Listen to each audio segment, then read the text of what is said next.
Whatever world building you're doing it right. Anything that you grew up with, that you fell in love with, it's in this movie, man. A little too much Jack Black and not enough Bowser. DK!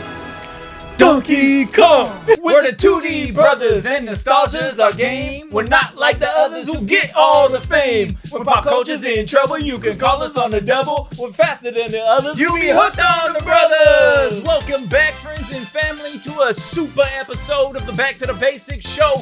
My name is Mario, And I'm Luigi Mario, #1. Today we got a super episode because we just watched a super movie. So grab your power-ups, hop inside your Mario Karts because Mushroom Kingdom. Here we come. Whee!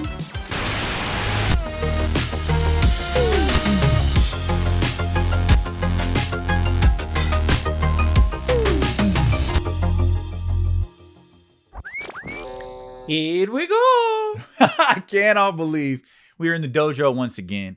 And as all good things come back to make an appearance throughout life, Mario is back in our lives just like that. The return of the Super Mario Brothers.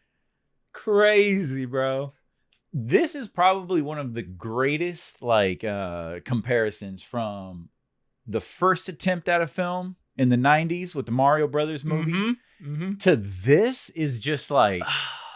And what's funny is I always wanted it, but I never thought I would get it because of the 90s movie and the reception, right? I never thought they would ever again attempt a live action. Well, I guess it's animated, right? Right, it's animated. Which is smart. Yes. It's smart. But I never thought they would attempt another Mario's movie because of how the first one did. A Mario Brothers movie. I mean, there's going back in with Nintendo and movies, they have played this long waiting game, and which has been completely smart. It's been insanely smart. I think they did it right. They waited and they waited and they saw the because they looked at what everyone else was doing and what not to do, right? Yes. So let's talk a little bit about that. Well, Nintendo has been basically kind of on the outskirts waiting to make these movies because they have all these movies, and they have said before that they have all these offers. All these so scripts. Much content. Yeah, they have all these scripts, all these offers, and they say no, we can't. Like, we're just waiting, basically. And it was gonna happen eventually. It was gonna happen eventually. Yeah, they're gonna step into the cinema, the silver screen, and the way they did it, we talked a little bit about how they just opened up the Super Mario Brothers Universal.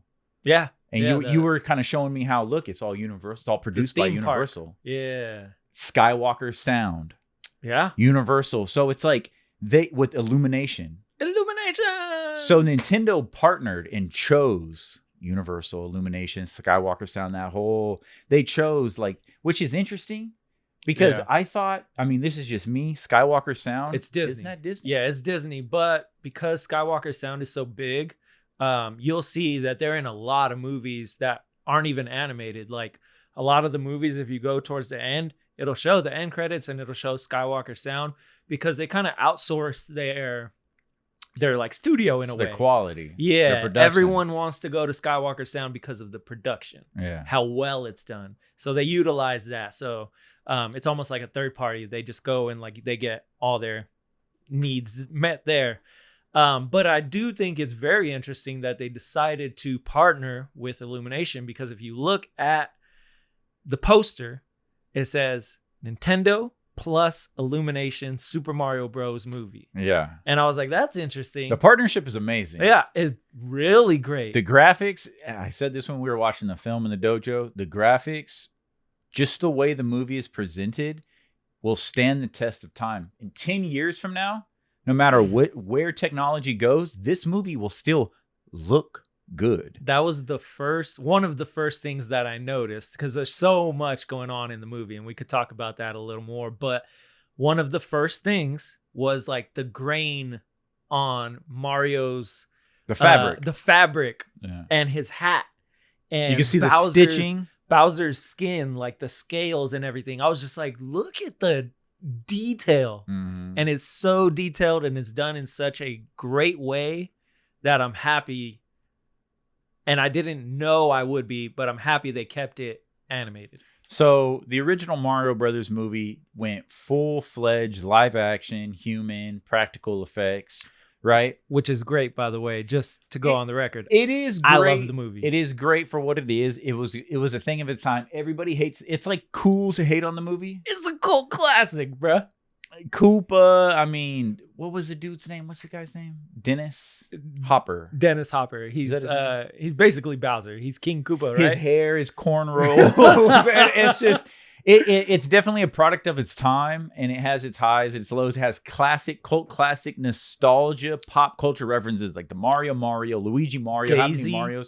You got Daisy in it. Yoshi. So this movie took pretty much the same concept. So it basically went full live action, and everyone realized that's what we don't do ever again. Sonic came out because we're comparing Sonic to Mario because it's a 2D platformer, right? Yep. It's a video game. So they went full-fledged live action and got rejected. We're not going to go into the controversy with the whole redesign. Yeah. But they mixed this beautiful mixture of live action. They still transformed it, but they did live action and the CG. But they did it in a way that works. So it works. It does work. However, I think there's potential that they missed that they could have done. And I think Nintendo capitalized on all in CG. Yeah. Your world's 100%. Even the real world, Bronx, right? Was animated. And it was the same layout of the original Mario Brothers movie. So good. They're plumbers. They're doing their thing, whatever. They're in the real world. They've got the van. And they get sucked in to the Mushroom Kingdom. So it's the same concept. It's just they went full in on the CG. Yeah. And I think that is one of the biggest kickers on why, as starting a Nintendo film franchise, this was amazing. It was the best thing that they could have done. And it's going to be so good going forward because this is just like scratching the surface. And it's great that they started with Mario because that's what made Nintendo what it is Mario. It's like the DC universe being centered around Superman. Yeah. And you have Mario in the center. It's amazing. And you start off with the main characters, Peach, introduce yourself to Toad, all for the audience that doesn't know these characters, right? The Luigi and Mario brotherhood. Bowser. Right in the forefront of the whole movie. And then going forward, Bowser's always going to hate Mario because he wanted to marry Peach. He wanted to take Peach. He got Peaches, the girl. Peaches. What you think about that song, man? So the cast, right? Peaches. It's catchy. It's kind of catchy. I love the concept of Bowser playing the piano and singing. Oh, that was really good. I like that for a villain. That was really good. Yeah. Just it was very well done, and I think that we were watching the movie and we kept reminding each other, like, look how simple it is to keep that continuity of the franchise, the Easter eggs of any and everything that has to do with the game. So much world building. How easy it is to stay on one track, to display a franchise in such a grandeur way. And if that makes sense. Yeah, like a grandiose way. They literally fit in like the last 30 years of Super Mario in one movie. And so there's a little bit of everything that anyone could ever love about Mario, whether you grew up with Mario Galaxy, Mario Sunshine, the original Super Marios, like anything that you grew up with that you fell in love with, it's in this movie. There was a moment that got you. It had to have. No matter, like you said, no matter what you grew up with, there was a moment that was like, for you. Yeah. For everybody. For everyone who ever enjoyed a Mario game. Mario. Yeah. It was definitely 64, there. Super Nintendo, them with the capes flying in the commercial. Because we're like, where's the capes? Where's the capes? What about the ultimate fourth wall mind bend where Mario was in the real world playing Nintendo? He was playing Kid Icarus, bro. 100. He was playing Kid Icarus. You got Mario playing a Nintendo, and then you've got an A-Wing sitting right above the Nintendo, and I was like, Star Fox. It was so much nostalgia. It was so good. very well done. And we're going to probably gush over this movie. So be ready for like the next 15 minutes of gushing. But there were a couple things we didn't like, right? Much like everything else, there was a few things that we kind of were like, that could have probably done without. Cast. I think Bowser was a little over the top, right? I liked what they did with Bowser. So I didn't know what they were gonna do. Were they gonna make these characters like super in-depth characters, or were they just gonna be just kind of part of the story? Like Bowser, I didn't even know he was gonna like speak too much. Yeah, and then he's over here singing songs and playing the piano, and I was like, oh, okay, yeah. I was surprised. I didn't think he would speak that much. I thought he was gonna more like growl and grunt.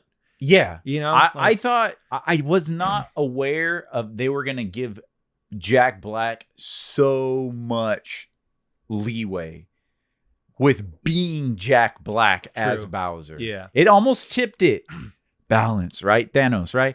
It was a little bit too much Jack Black. A little bit. A little too much Jack Black and not enough Bowser, I think. And then you've got the other one that I personally kind of had an issue with, which was Donkey Kong. While Donkey Kong is great in the movie, and I'm glad they included Donkey Kong, Seth Rogen as Donkey Kong was pretty much just Seth Rogen. And that was something that I think at one point it kind of took me and you out of the film. Yeah. We were like, okay, like it's just Seth Rogen. I can't stand his laugh. I'm sorry. And I think that's one thing that he came out when he got casted. He let them know like right away. He was like, I'm just going to be me. Like, you want Seth Rogen, you're going to get Seth Rogen.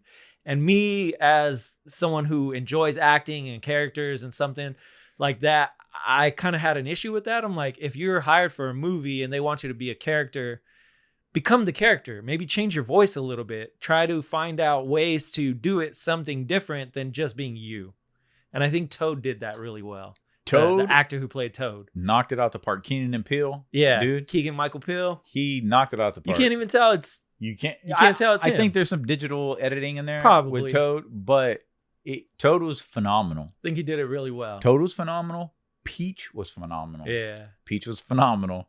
There was no doubt. Like, to me, I was just shocked. I was very worried about Sunny in Philadelphia guy playing Luigi. Charlie Day did amazing. Yeah, Luigi is probably my favorite character. I'm a huge Mario fan too. I grew up with Mario, but I always like kind of related with Luigi a little more. And so when they cast him as that, I was like, Charlie Day, like, he's funny and I love his acting. I was like, but I'm probably gonna just hear Charlie Day. It was a weird, but he did really great, and I didn't catch myself being like pulled out of it at all.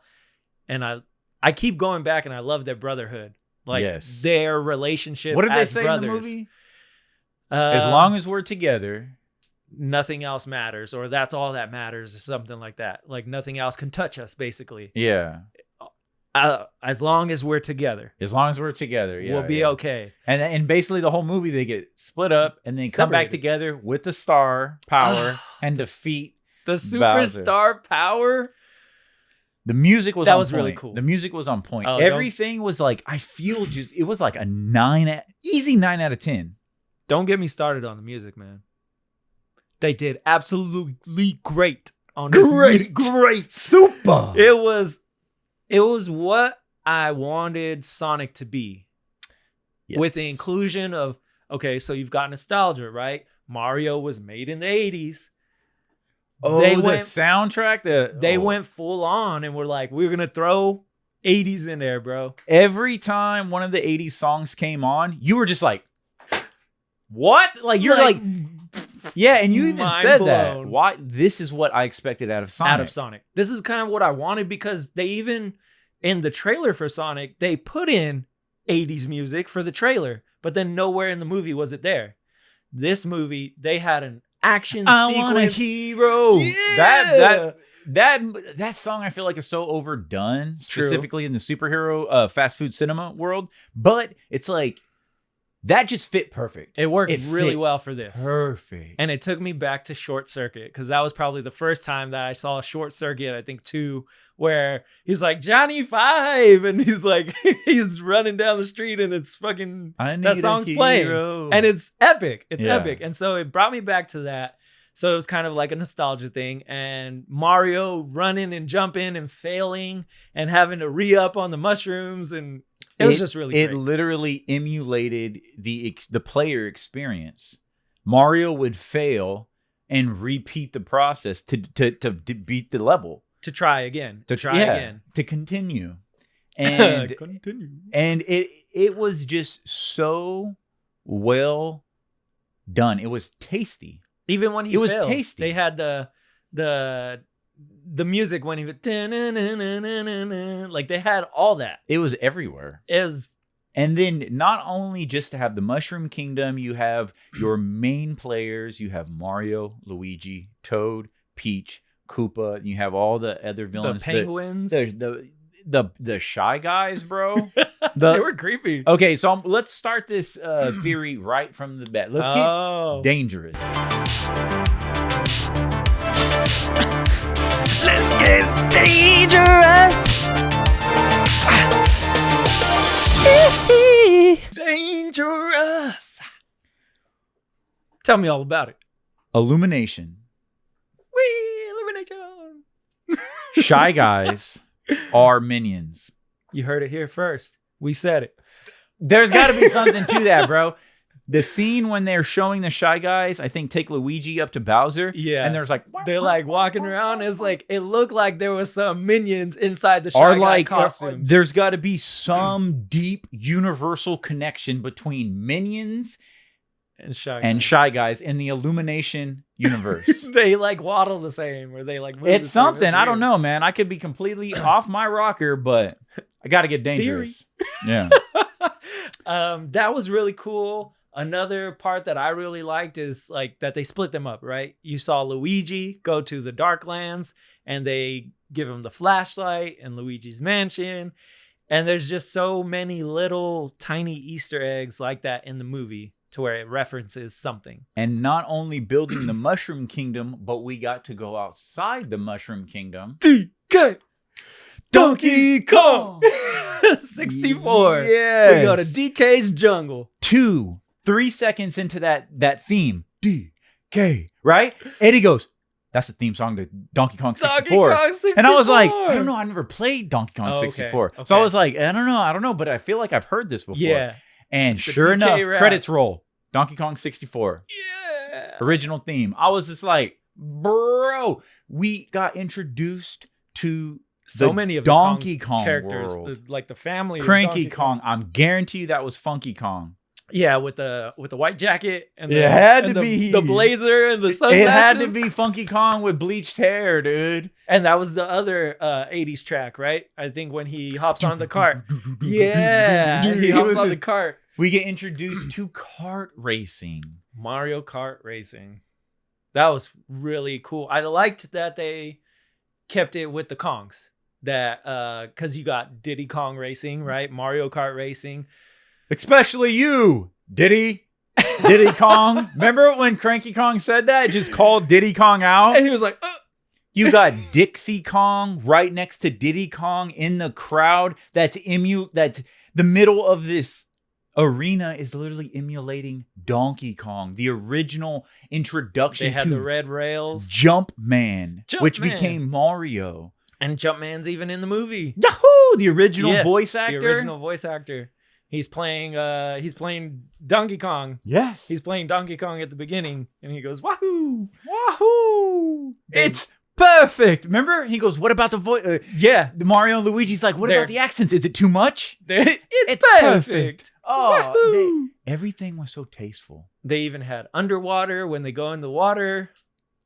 When we got done watching the movie and the credits were rolling, we saw a script written by, produced by, and we're just like, good job, that person. Yeah. You're amazing, seriously. That person. And we're like looking at like, who are these people that made an actual thick, tasty movie? Mm-hmm.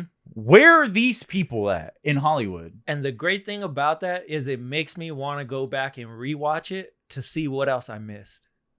Because it's so thick and rich of just life. Mario lore, right? Yeah. Mario lore. Yeah. Everything that's Mario, they go through the desert.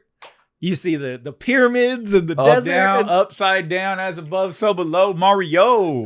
Yeah. But it's just so thick and meaty, full of Mario lore. What about, okay.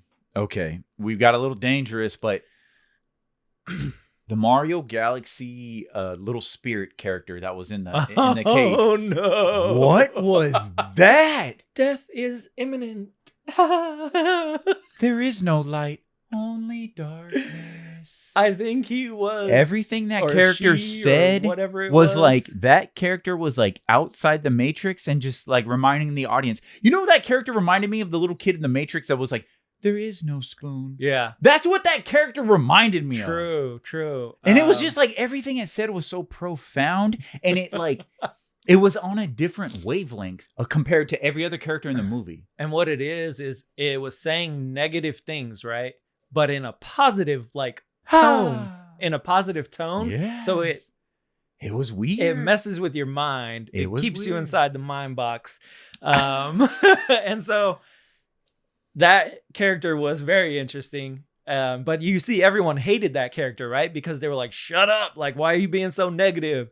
And so everyone didn't like that character. But it was a very weird part of the movie. It was off, but it was amazing. But the movie itself as a whole was really cool. Like, that character has to be that's like the reoccurring character that's going to be in the background, like, oh, like, remember death me? is imminent. Yeah. And I'm guessing that's from Mario Sunshine or Mario That's from Galaxy, I believe. Yeah, okay. You got those little lumen necks. I guess. I don't know what they're called, Yeah. but yeah, they're from Mario Galaxy, I believe. One of my favorite scenes in the movie was Nintendo speaking directly to the audience. And it was where you have Mario and Peach. And Peach is telling Mario basically like, I just showed up here and the Toads made me their princess. Mm-hmm. And Mario not knowing, see, this is the beautiful thing about like this character was Mario represented the player. Yeah.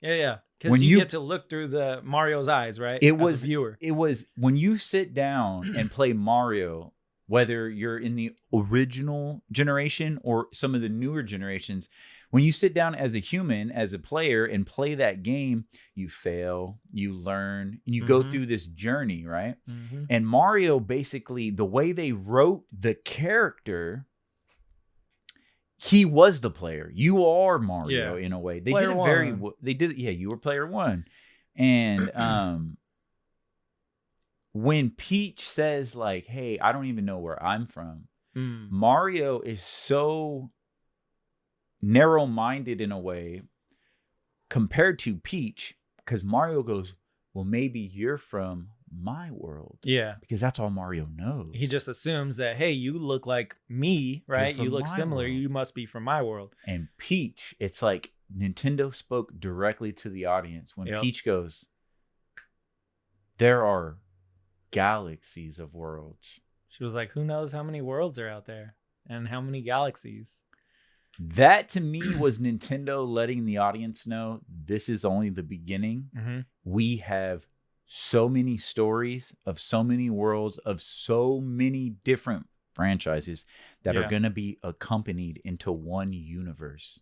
And you see that with the inclusion of the A-Wing, the inclusion of Donkey Kong. Kid Icarus. You see that with the Yoshis, right? There's a bunch of Yoshis running across. Well, that's all just the Mushroom Kingdom, but I'm talking about other Nintendo licenses. Well, true, yeah. Because, I mean, you talk about galaxies, that could be Metroid, right? And Metroid, where does our brain go as Nintendo fans? Pokemon. That was me. Well, I was like, hey, if Pikachu shows up. But we're talking about all these licenses and all these franchises in the same universe that already exists. Super Smash Brothers. Oh, yeah.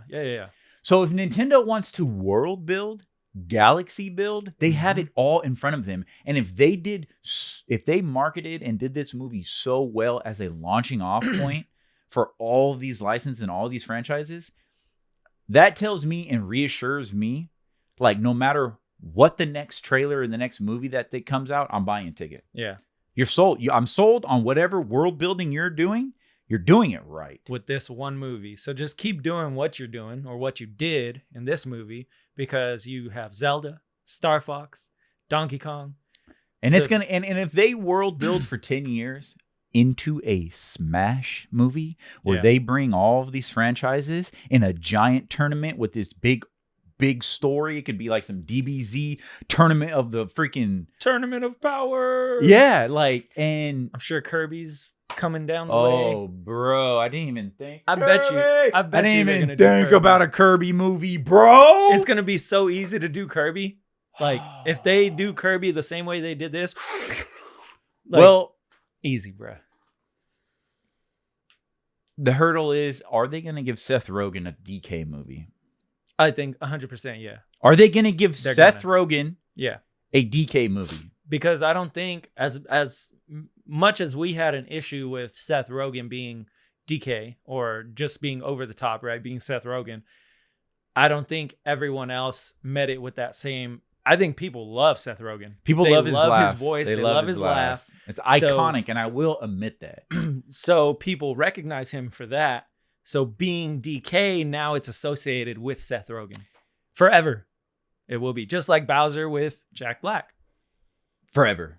They're cemented. Mm-hmm. Yes. Because all these voices are cemented forever in this universe. That Peaches song blew up. Blew and all he's doing is saying peaches, peaches, peaches. Over and over. And that's the thing. It's so catchy. simple yet It's catchy, catchy. I guess. And so people fell in love with it. I like Jack Black. I think Jack Black is one of the best entertainers in Hollywood. Jack Black will go down forever as being don't nail me for this, but like as like a Robin Williams character, right? True. He has cemented his legacy in music, in film. He's done a lot of movies. Man. He's cemented. And he's one person that he does kind of like do characters every now and then. He's a very character driven. He's very charismatic. Bro. Very charismatic. His video game, fire. Like, I forgot what it's called, but yeah, the video game where like you play the music and shit like that. I used to play that on Xbox. Really? I loved it. I'm a fan of Jack Black. But I feel like they really gave him a huge open notebook to be like, you be Jack Black. Like, they didn't really put him in a box with Bowser. He was just Jack Black as Bowser. But he did it very well. I just didn't know he was gonna like sing, and I was like, "Well, of course, he's Jack Black. He's Peaches." He takes any opportunity to sing that he can, and I would probably do the same, dude. I'm down for it. Yeah. It's here. But Seth Rogen having a trilogy, a DK trilogy, crazy. I say with this, do it. Donkey Kong Country. Maybe I can turn out to be with DK. And the upcoming Turtles film, maybe I might just say, okay, Seth Rogen, okay. I'm never going to say I like you, but I'll say okay. He's doing nostalgic stuff, and he's capitalizing on the reoccurring stuff from the 90s. So I don't have an issue with it, but I definitely would love to see just more Super Mario stuff, more Super Mario movies. Give me a Luigi's Mansion movie. Luigi's Mansion, Donkey Kong Country is coming, guaranteed. Charlie Day did phenomenal. All the voice acting was phenomenal. Chris Pratt, I know, had the biggest criticisms of being Mario. The biggest hurdle, right? The biggest hurdle to overcome. It was kind of like Sonic. Like after 5 seconds of them talking, I never thought about who was whose voice. To be honest, after as soon as I heard the real Mario voice go like, it's perfect, as soon as he turned around and was like, it's perfect, like, do your thing. And it was kind of like this beautiful moment where the original voice actor handed. Oh my God, I just got chills. He passed the baton to them, bro. And it was beautiful. So smartly done. That's how you do a movie very well. Kudos to you, Nintendo. You did great. I want more. I'm sold. I'm buying this on Blu-ray when it comes out. I don't buy a lot of movies anymore. It to me. Well, friends and family, another super episode here in the dojo is coming to a close, and we have some good news and we got some bad news. Good news is I'm just super excited to be so excited over a movie in 2023, and not just the solo film, but the future of a franchise. Yeah, man, that's true. With Nintendo stepping into the video game movie scene for the second time, 90s, they've opened up the door to so many other worlds. They're jumping through paintings, setting up galaxies, and I'm excited, man. Reach for the stars, Nintendo. No pun intended. Full pun intended. The one thing that matters, Josh, is we got to experience the movie together here in the dojo, because that's what matters. And if you do like our content, you could always check us out at backtothebasics.com. We got future episodes coming out in 2023, so stay tuned for that. But we do got to let the people know, Josh, there is a little bit of bad news, like you said. Their princess may be in another castle.